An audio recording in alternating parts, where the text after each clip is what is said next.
Welcome back to our primary day election coverage. We're following several key races tonight for governor and for Congress. Our political brew host, Phil Hirschkorn, joins us live with some analysis and what we expect to see tonight. Hey there, Phil.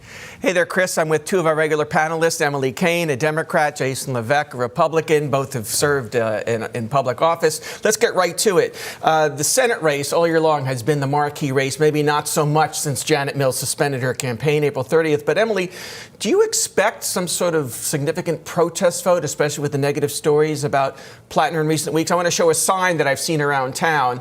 People have handwritten on the Mills ballot, she's still on the ballot. What do you think is going on? Well, I haven't seen those signs, but here's things I believe that I know. I believe turnout's going to be high tonight. I believe the Democratic turnout is going to be higher than the Republican turnout overall.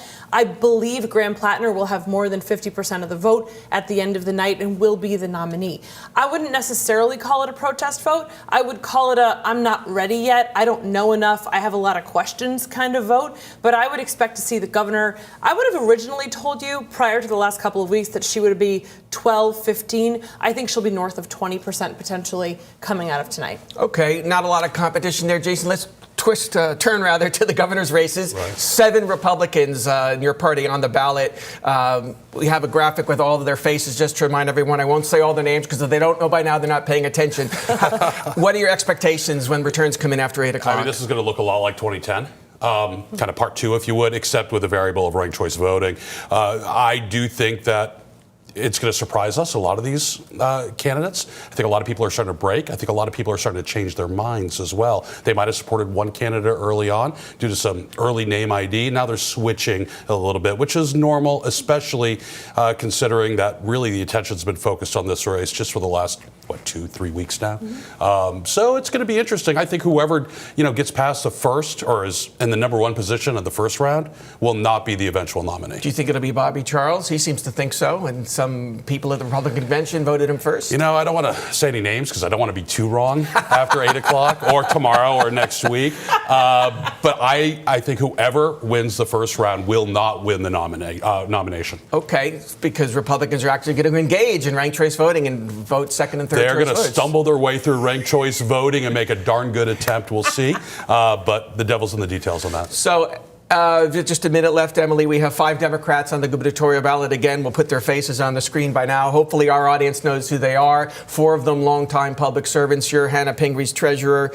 She had this sort of alliance with Troy Jackson and Shenna Bellows to co-rank each other, something Graham Plattner also endorsed. How do you see the race shaping up? I think tonight is going to be really interesting. I think for a long time, people presumed Nirav Shah would be the front runner and potentially the nominee. I think the sort of gyrations of the last few weeks and the shift from the Senate race to the governor's race has been to the benefit of the other candidates largely. And I think it's going to be, I'm going to think about it before our next segment about what order I think they're going to come in. But I agree with Jason. I think whoever comes in first tonight isn't necessarily going to be, but I'm not ready to make predictions yet. I have heard turnouts high, though, across the state. Will Nirav Shah be hurt by the fact that he's not a native Mainer like the other 4? That has not been the premise of anybody's campaigning. And people feel like they know him, so I would say probably not at this point. The campaign has not been about whether or not he's been here and for how long. There hasn't been money spent on that. That if he were the nominee, I would expect that to be more of a chorus for the general. Okay, we'll talk again in the next hour. Chris, back to you.